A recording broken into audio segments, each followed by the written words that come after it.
ಅವಳು ಒತ್ತಾಯಿಸಿದ ಮೇಲೆ ಹಠ ಹಿಡಿದ ಮೇಲೆ ನೀ ಕಟ್ಟಿದ್ದಾನೆ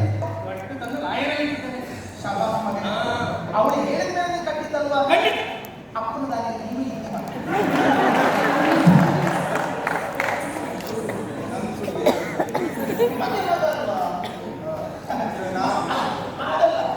ಒಂದು ತಂದೆಯ ದಾರಿ ಮಗನನ್ನು ನಡಿಬೇಕಾಗಿಲ್ವಾ ಆತ ನಮ್ಮ ಹೆಂಡತಿ ಮಾತು ಕೇಳುತ್ತಿದ್ದಾನೆ ತಪ್ಪೇನಲ್ಲಪ್ಪ ಸರಿ ನಿನ್ನ ಈ ಆದಕ್ಕಿನ ವಿಚಾರವನ್ನು ಕೇಳಿ ಒಂದು ತಪ್ಪಿಗೆ ಹಾಕಿಕೊಂಡು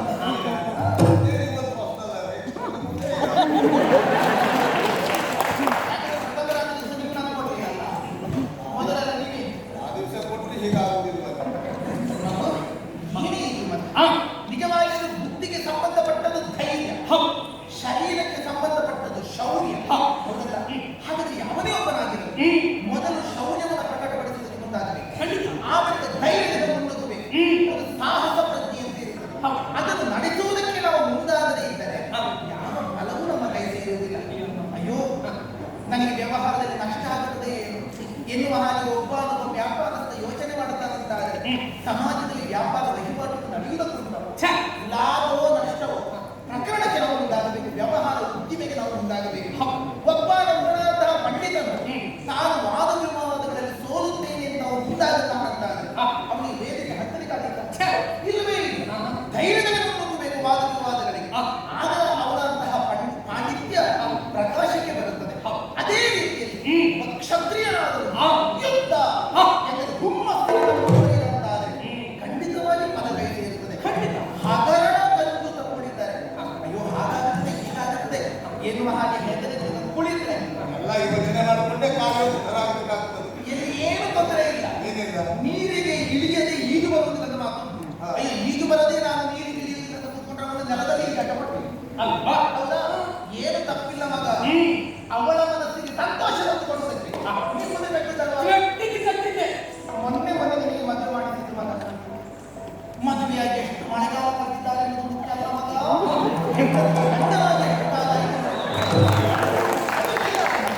ನಿಜವಾಗಿ ಅವಳ ಮನಸ್ಸಿಗೆ ಸಂತೋಷ ಬಂದಿದ್ದೀನಿ ಕಂಡ ನೀನು ಆ ರೀತಿ ಮಾತಾಡೋದು ಬೇಡ. ಈ ಕಡೆ ಇದ್ದವರಿಗೆ ಹೆಂಡತಿಗೆ ಗಂಡನಾಗಿ ವ್ಯವಹರಿಸದೆ ಅಷ್ಟು ಮಗ ಆದಂತ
ಆ ಅರ್ಜುನನ ಹೆಸರನ್ನು ನೆನಪಿಸಿಕೊಳ್ಳುತ್ತಾ ಇರುವ ಹಾಗೆ, ಅವನ ಯಶೋಗಾಥೆಯನ್ನು ಎಣಿಸಿಕೊಳ್ತಾ ಇರುವ ಹಾಗೆ ನೋಡು ನೋಡು ನೋಡು ನೋಡು. ಅರ್ಜುನ ಯಾಕೆ ನಮ್ಮ ಮನೆ ಹುಡುಗ ಇಷ್ಟು ಕೆಲಸ ಮಾಡಿದ್ರೆ ಇವರಿಗೆ ಎಂತದೂ ಆಗುದಿಲ್ಲ. ಯಾರೋ ಮಾಡಿದ್ರೆ ಹಾಗೆ ಯಾವಾಗಲೂ ನಮ್ಮ ಹುಡುಗರನ್ನು ನಾವು ಪ್ರೇರೇಪಿಸಬೇಕು ಅಂತಾದ್ರೆ ಮತ್ತೊಬ್ಬರ ವಿಚಾರದ ಕುರಿತಾದ ಆದರ್ಶವನ್ನು ತಿಳಿದಿರಬೇಕು. ಏನಪ್ಪ ಅರ್ಜುನನ ಕುರಿತಾಗಿ ನಾವು ಆಲೋಚನೆ ಮಾಡಬೇಕಿದ್ರೆ ಅವ ಮಾಡಿದಂತಹ ಸಾಹಸ ಒಂದು ಎರಡು, ಅವನ ಸಾಹಸವನ್ನು ಮತ್ತೊಬ್ಬರಿಂದ ಮಾಡುವುದಕ್ಕೆ ಅಸಾಧ್ಯ ಇರುವ ರೀತಿಯಲ್ಲಿ ತಾನೇ ತಾನಾಗಿ ಮೆರೆದಾಡಿದವನು ಅರ್ಜುನ. ಒಂದು ಸಂದರ್ಭದಲ್ಲಿ ಅವನಮ್ಮ ಕುಂತಿದೇವಿ ಗಜಗೌರಿ ವ್ರತವನ್ನು ಮಾಡಬೇಕು ಎನ್ನುವುದಾಗಿ ನಿರ್ಧರಿಸಿದರು. ಅಂದ್ರೆ ಆ ಕಡೆಯಲ್ಲಿ ಗಾಂಧಾರಿ ಮಾಡಿರುವುದರಿಂದ ಹೆಚ್ಚಿನ ಪ್ರಕರಣ ಇರಲಿ ಹೆಚ್ಚು ಅಂದ್ರೆ ಅದು ಇರುತ್ತದೆ, ಅದಿದ್ರೆ ಹಾಗೆ ಮಾಡಬೇಕು ಎನ್ನುವುದಾಗಿ ನಿರ್ಧರಿಸಿದಾಗ ಇದೇ ಪಾರ್ಥ ಹೇಳ್ತಿನಂತೆ. ಆ ಕಡೆಯಲ್ಲಿ ಗಾಂಧಾರಿ ದೇವಿ ಮಣ್ಣಿನ ಆನೆಯನ್ನು ಪೂಜೆ ಮಾಡಿದ್ದಾಳೆ. ಅಮ್ಮ ನೀನು ಮಣ್ಣಿನ ಆನೆಯನ್ನು ಪೂಜೆ ಮಾಡುವುದಲ್ಲ, ಪ್ರತ್ಯಕ್ಷ ಇಂದ್ರನ ಐರಾವತವನ್ನೇ ಭೂಮಿಗೆ ಇಳಿಸ್ತೇನೆ ಎನ್ನುವುದಾಗಿ ಹೇಳಿದಂತೆ.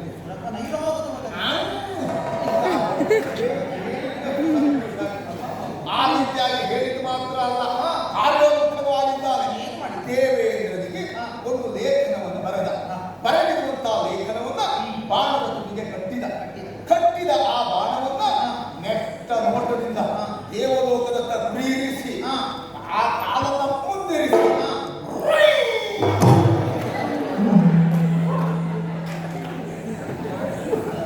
ಶಬ್ದಗಳ ವಿಶೇಷಣೆ ಅದನ್ನು ವಿಶೇಷವಾಗಿ ಹೇಳುದು. ಬಾಣ ಪ್ರಯೋಗಿಸಿದ ಹಾಗೆ ಶಬ್ದಗಳು ಅಲಂಕಾರಿಕ ಭಾಷೆ. ಹೀಗೆ ಬಾಣ ಬಿಡ್ತಾರೆ. ಇಲ್ಲಿಂದ ನಮ್ಮಲ್ಲಿ ಹತ್ತಿರ ಕಿವಿ ಹತ್ತಿರ ಹೋಗಿದೆ. ಇದಕ್ಕೆಲ್ಲ ನಾವು ಹತ್ತಿರ ಇರಬೇಕು ಅಂತ ಸಾಧಾರಣ ಒಟ್ಟು ಬಾಣ ಬಿಟ್ಟರೆ ಅದಾಗುವುದು. ಆ ಶಬ್ದ ಯಾರೆಲ್ಲ ಶಬ್ದ ಹಾಗೆ ಬಿಟ್ಟಿರುವ ಆ ಬಾಣ ದೇವೇಂದ್ರನ ಆ ಆಸ್ಥಾನದಲ್ಲಿ ವಜ್ರ ಕಂಬಕ್ಕೆ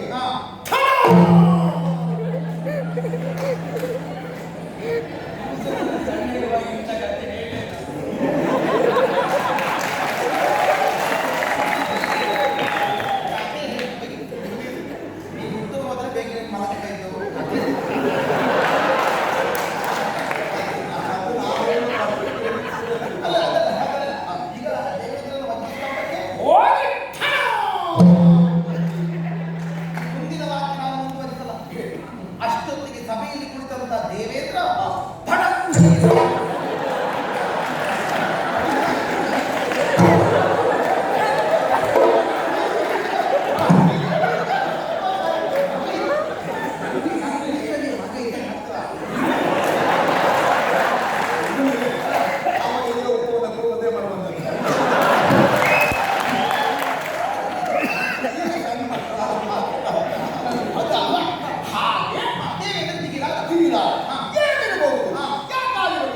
ಲೇಖನವನ್ನು ಬಿಡಿಸಿ ಓದಿಸಿದ.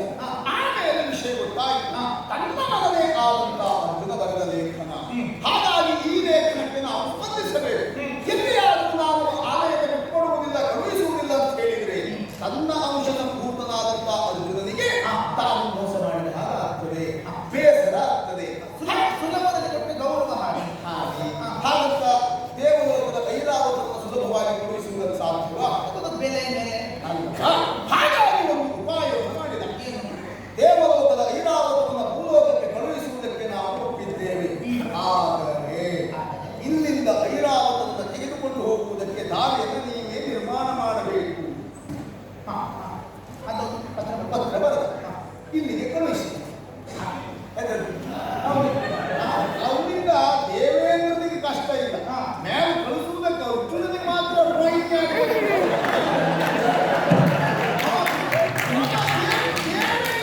ಕೆಲಸ ಮೇಲಿರುವುದಲ್ಲ.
ಹಾಗಾದ್ರೆ ಇಲ್ಲಿ ಶಬ್ದ ಬಂದಿತ್ತ ಬೇಡ, ಇನ್ನು ಇಂದ್ರ ದಿಸೆ ಇರುವಂತದ್ದು ಪೂರ್ವ ದಿಕ್ಕಿನಲ್ಲಿ ಇರುವಂತದ್ದು. ಸರಿ, ಆ ಕಡೆಗೆ ಎಲ್ಲವೋ ಬಾಣದ ದೇವತೆಗಳಿಗೆ ಸಲ್ಲದಿಂದ ಬಿಟ್ಟ ಇಟ್ಟುಕೊಳ್ಳೋ ದೇವೇಂದ್ರನಿಗೆ ಸಿಕ್ಕಿತು. ಆನೆ ಕುದುರೆಗಳನ್ನು ಕಳಿಸಿಕೊಳ್ಳುವುದಕ್ಕೆ ಸೇತುವೆ ಮಾಡಬೇಕು ಅಥವಾ ಏಣಿ ಮಾಡಬೇಕು, ಅವಶ್ಯಕತೆ ಉಂಟ ಮನೆ ಉಂಟ. ಆಕಾಶಗಮನ ಶಕ್ತಿ ಹೊಂದಿಕೊಂಡಿದೆ. ರಾಕ್ಷಸರು ದಾಳಿ ಮಾಡಿದರೆ ಮಾಯವಾಗಿ ಹೋಗುತ್ತದೆ. ಅಂತ ದಿವ್ಯ ಸುವಸ್ತುಗಳು ಐರಾವತ ಕಾಮಧೇನು ಕಲ್ಪವೃಕ್ಷಗಳು. ಹಾಗಾದ್ರೆ ಅದು ಹಿಡಿದು ಬರುವುದಕ್ಕೆ ಮತ್ತೆ ಸೇತುವೆ ಏಣಿ ದಾರಿ ಬೇಕಾ? ಬರ್ಬೋದು. ಹಾಗಾದ್ರೆ ಯಾಕೆ ದೇವೇಂದ್ರ ಆ ರೀತಿಯಲ್ಲಿ ಅರ್ಜುನನ ಮಾಡು ಅಂತ ಹೇಳಿಸಿದ? ನಿನ್ನ ಅಪ್ಪನೇ ಹೇಳಿದ್ರು, ತನ್ನ ಅಂಶದಿಂದ ಹುಟ್ಟಿಕೊಂಡವ. ಹೌದಾ? ಹಾಗಾದ್ರೆ ದೇವೇಂದ್ರ ಈ ಅರ್ಜುನನಿಗೆ ಏನಾಗಬೇಕು? ತಂದೆ. ಪರ್ಯಾಯದಿಂದ ತಂದೆ. ಹಾಗಾದ್ರೆ ತನ್ನ ಪರ್ಯಾಯ ಮಗನೆನಿಸಿಕೊಂಡಿರುವಂತಹ ಅರ್ಜುನನ ವ್ಯಕ್ತಿತ್ವ ಪ್ರಪಂಚಕ್ಕೆ ಕಾಣಿಸುವುದಕ್ಕೆ ಆ ಅಪ್ಪ ಎಷ್ಟು ಪ್ರಯತ್ನ ಮಾಡುತ್ತಾರೆ. ಇಲ್ಲಿ ನಿನ್ನ ನೇರ ಹುಟ್ಟಿಗೆ ಈ ಅಪ್ಪನೇ ಈ ಮಗ ಇಷ್ಟು ಸಾಹಸ ಮಾಡಲಿಕ್ಕೆ ಉಂಟಾಗಿದ್ದಾನಂತಾದ್ರೆ ಬೇಡ ಕಡೆಯಲ್ಲಿ ಈ ಅಪ್ಪ ಅರ್ಜುನನನ್ನ ಪಡೆದವಳು ಸಾತ್ವಿಯಾಗುತ್ತ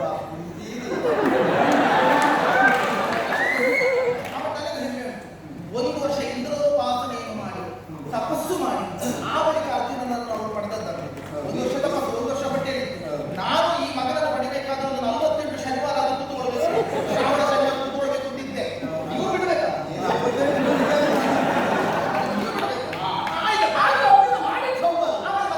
ಅಷ್ಟೇ ಅಲ್ಲ, ಮತ್ತೆ ಅದು ಒಂದು ಸಾಹಸ ಆಯಿತು.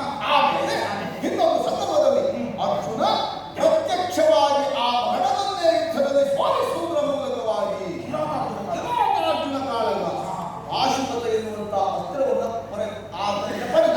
ಯಾಕಾಗಿ ಆ ಈಶನ ಎದುರುಗಡೆಯಲ್ಲಿ ಅರ್ಜುನನ ಸಾಹಸ ಎನ್ನುವುದು ಮೆರೆದಾಡಿತು.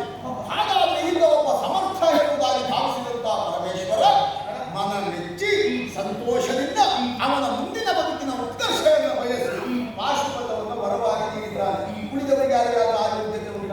ಪಾಪ ಪ್ರಹಾರ ಅಂತ ಪ್ರಸಿದ್ಧಿ ಉಂಟು. ಶಿವನ ತಲೆಯ ಹೊಂಡ ಅಂತಹ ಸಾಧನೆಯನ್ನು ಯಾರಿಲ್ಲ ಅರ್ಜುನ ಮಾತ್ರ. ಪಾಶುಪತವನ್ನು ಅರ್ಜುನನ ಶಕ್ತಿಗೆ ಮೆಚ್ಚಿಕೊಂಡಲ್ಲ. ಮಗ ಈ ಕಥೆಯಲ್ಲಿ ಸ್ವಲ್ಪ ವ್ಯತ್ಯಾಸ ಇವತ್ತಿನ ಮೇಲೆ ಎಲ್ಲ ಕಥೆಯೂ ವ್ಯತ್ಯಾಸ. ಕಥೆಯ ಒಂದು ಮಕ್ಕಳು ಮಾತ್ರ ನೋಡುವುದಲ್ಲ, ನಾವು ಹತ್ತದು ಮಕ್ಕಳನ್ನು ಯೋಚನೆ ಮಾಡಬೇಕು. ಈಗ ಈಶ್ವರ ಯಾಕಾಗಿ ಬಂದ? ಮಲಿನ ಯುದ್ಧಕ್ಕೆ ಬಂದನ. ಈ ಅರ್ಜುನ ಶಿವನ ಕುರಿತಾಗಿ ಇಂದ್ರ ಕೀಲಕದಲ್ಲಿ ತಪಸ್ಸು ಮಾಡುತ್ತಾ ಇದ್ದ. ನನಗೆ ವಿಶೇಷವಾದ ಅಸ್ತ್ರಶಸ್ತ್ರಾದಿಗಳನ್ನು ಕೊಡು ದೇವರು ಎನ್ನುವ ಹಾಗೆ. ಅಲ್ಲಿ ಕೈಲಾಸದಲ್ಲಿ ಕೂತ ಶಿವ ಪಾರ್ವತಿಗೆ ನೋಡಿದೆ. ಪಾರ್ವತಿ ದೇವಿ ಕೇಳಿದ್ರು, ಯಾರ ಹುಡುಗ? ಅವನಮ್ಮ ಹುಡುಗ. ಯಾರ? ಅರ್ಜುನ. ಏನವನ ವಿಶೇಷತೆ? ಅಯ್ಯೋ, ಇದು ತನಕ ಅವನ ಬೆನ್ನು ನೋಡಿದವರಿಲ್ಲ ಅಂತ ಈಶ್ವರ ದೇವರು ಹೇಳಿದ್ರು. ಅಷ್ಟೊತ್ತಿಗೆ ಪಾರ್ವತಿ ದೇವಿ ಹೇಳಿದಂತೆ, ಹೌದಾ? ಆದರೆ ನನಗೊಮ್ಮೆ ಆ ಹುಡುಗನ ಬೆನ್ನು ಕಾಣಬೇಕು. ಸ್ವಲ್ಪ ನನ್ನ ಹಾಕಿದ್ದವ ಹೆಣ್ಣು. ಅದಕ್ಕೆ ಯಾವುದು ನೇರ ಚಿಕಿತ್ಸಕ ಬುದ್ಧಿ ಇಲ್ಲ. ಅದೇ. ಹಾಗಾದ್ರೆ ಏನು ಮಾಡೋಣ? ನಾವೊಂದು ಕೆಲಸ ಮಾಡೋಣ. ಒಂದು ಅವನಿಗೆ ಯುದ್ಧದ ನಾಟಕ ಮಾಡೋಣ, ಅವನನ್ನು ಪರೀಕ್ಷೆ ಮಾಡೋಣ ಎನ್ನುವ ಕಾರಣಕ್ಕೋಸ್ಕರವಾಗಿ ಕಿರಾತಿ ರೂಪದಲ್ಲಿ ಬಂದು ಒಂದು ಹಂದಿಯ ವ್ಯಾಜ್ಯದ ಜಗಳ ಪ್ರಾರಂಭವಾಯಿತು. ಅಲ್ಲಿ ಏನಾಗಿದೆ? ಅರ್ಜುನ ಬಾಣವನ್ನು ಬಿಡುತ್ತಲೇ ಇದ್ದ. ಶಿವನು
ನಮ್ಮ ಸೇನೆಯನ್ನು ಸಾಧಿಸ್ತೇನೆ. ಅಯ್ಯೋ ನಷ್ಟ ಆಗುತ್ತದೆ ಅಂತ ಯೋಚನೆ ಮಾಡುವುದು ಹೌದು ತಾನೆ.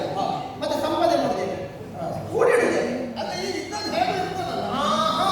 ನಮ್ಮಲ್ಲಿದ್ದಂಥ ವೀರ ಯುವಕರೆಂತವರಿಗೆ ಯೋಚನೆ ಮಾಡಿ ಜನ್ಮಭೂಮಿಗೋಸ್ಕರವಾಗಿ ಹೋರಾಟಕ್ಕೂ ಸಿದ್ಧ, ಪ್ರಾಣ ಕೊಡುವುದಕ್ಕೆ ಸಿದ್ಧ ಅಂತ ಇದ್ದಾರೆ. ಯಾವ್ಯಾವುದೋ ದೇಶದಲ್ಲಿ ನಿಮಗಿಷ್ಟು ಸೌಲಭ್ಯ, ನಿಮಗಿಷ್ಟು ಸೌಕರ್ಯ, ನಿಮಗಿಷ್ಟು ಸಂಬಳ ಕೊಡ್ತೇವೆ ಎನ್ನುವ ಹಾಗೆ ಆಮಿಷವನ್ನೊಡ್ಡಿ ಸೇನೆಗೆ ಜನ ಸೇರಿಸಿಕೊಳ್ತಾರೆ. ಆದರೆ ನಮ್ಮಲ್ಲಿ ಹಾಗಲ್ಲ. ಸ್ವಇಚ್ಛೆಯಿಂದ ಜನ್ಮಭೂಮಿಗೋಸ್ಕರವಾಗಿ ಪ್ರಾಣವನ್ನಾದರೂ ಕೊಡ್ತೇವೆ ಎನ್ನುವ ಹಾಗೆ ಯಾವುದೋ ವೀರ ಯುವಕರಿದ್ದರೆ ಅದು ನಮ್ಮ ದೇಶದಲ್ಲಿ ಯಾವ ದೇಶದಲ್ಲೂ ಇಲ್ಲ. ಅವರನ್ನು ಉಳಿಸ್ಕೊಳ್ಳೋಣ. ಅಲ್ಲ, ಅವರೇ ಸ್ವಾಭಿಮಾನಕ್ಕೋಸ್ಕರ ಸಿದ್ಧರಾಗಿದ್ದಾರೆ. ಎಷ್ಟು ವರ್ಷ ಬರ್ತಾ ಇದ್ದಾರೆ? ಅಲ್ಲ, ಏನು ರಕ್ತಗರ್ಭ ವಸುಂಧರ ಅಂತ ಹೇಳೋದು ಆ ಕಾರಣಕ್ಕೋಸ್ಕರವಾಗಿ. ಹೌದೇ? ಈಗ ನೀವು ಒಂದು ಇಂಥದ್ದೇ ಆಗಿ ಪೂರ್ಣ ನಷ್ಟ ಆಗ್ತಾ ಹೋದ್ರೆ ರಕ್ತಗರ್ಭ ಏನು ಮಾಡ್ತಾರೆ? ಈಗ ಹಾಗೆ ಹೇಳಲಿಕ್ಕೆ ಹೋದರೆ ನಿಮ್ಮ ಹಿಂದಿನ ತಲೆಮಾರು ಹೋಗಿದೆ, ನಾಳೆ ಮತ್ತೊಂದು ಹೊಸ ತಲೆಮಾರು ಬರ್ಲಿಕ್ಕಿಲ್ಲ ಅಂತ ಅದೇ ಹೇಳಿ ಚಿಂತೆ ಮಾಡೋದಕ್ಕಿಲ್ಲ. ಮತ್ತೆ ಹುಡುಗ ಸಣ್ಣವ, ಅಯ್ಯೋ ಪಾಪ ಅವನಿಗೆ ಸಣ್ಣ ಹುಡುಗ, ಅಲ್ಲ ಸಣ್ಣ ಬಂದ್ರೆ ಯುದ್ಧ ಕ್ಷೇತ್ರಕ್ಕೆ ಅರ್ಜುನನ ಎದುರುಗಡೆ ಸಣ್ಣ. ಇದಕ್ಕಿಂತಲೂ ಸಣ್ಣ ಪ್ರಾಯದಲ್ಲಿ ಆ ಲವಕುಶನೆನ್ನುವಂತ ಇಬ್ಬರು ಹುಡುಗರು ಅಯೋಧ್ಯೆಯ ರಾಮ ಮಾಡಿರುವಂತಹ ಅಶ್ವಮೇಧದ ಕುದುರೆಯನ್ನು ಕಟ್ಟಿ ಸೇನೆಯನ್ನು ತಡೆದು ಗೆದ್ದು ಬೀಗದ ಲವಕುಶರಲ್ಲ. ಏನು? ಲವಕುಶರು ರಾಮನ ಸೇನೆಯಲ್ಲಿ ಯುದ್ಧ ಮಾಡಿದ್ರು, ಕುದುರೆಯನ್ನು ಕಟ್ಟಿದ್ರು. ಅವ್ರು ಯಾರು? ಯಾರು? ಸೀತೆ ಹಡದ ಮಗ.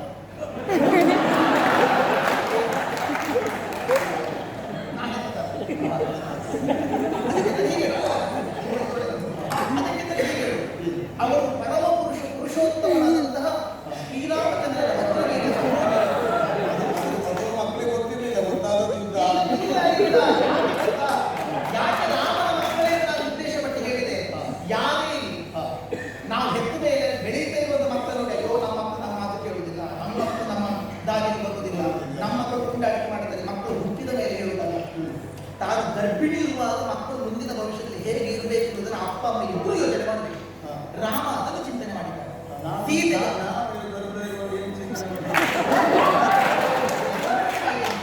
ಸೀತೆ ಗರ್ಭಿಣಿಯಾಗಿರುವಂತ ಹೊತ್ತಿನಲ್ಲಿ ಪ್ರಭು ಶ್ರೀರಾಮಚಂದ್ರ ವಿಶ್ವಾಮಿತ್ರನಿಂದ ತಾನು ಕಲಿತಿದ್ದ ವಿಕ್ರಮಕಾರಿ ಅಸ್ತ್ರಗಳನ್ನು ಸೀತೆಯ ಕಿವಿಯ ಮೂಲಕವಾಗಿ ಗರ್ಭಸ್ಥ ಬಂದ ಶಿಶುಗಳಿಗೆ ಉಪದೇಶ ಮಾಡಿದ್ದಾರೆ.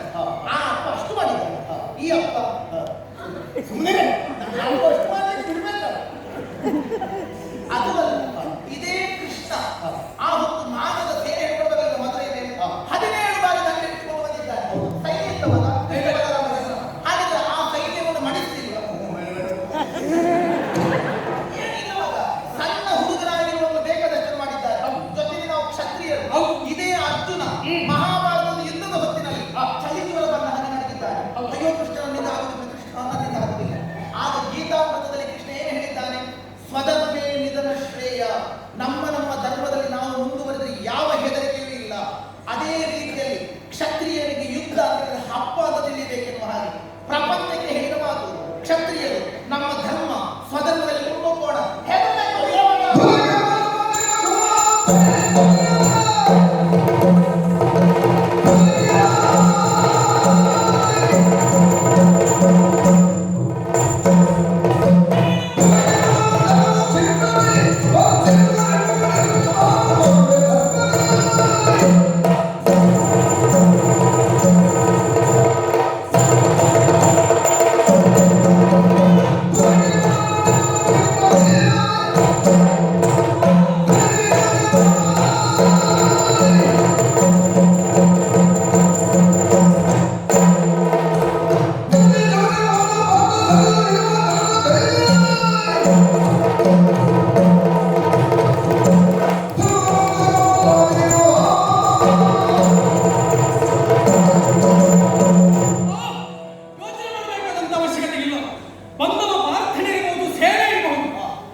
ಅಮ್ಮ ಹೇಳಿದ್ದೆ ಸತ್ಯ ಎನ್ನುವುದಾಗಿ ಭಾವಿಸಿದ್ದೀಯ.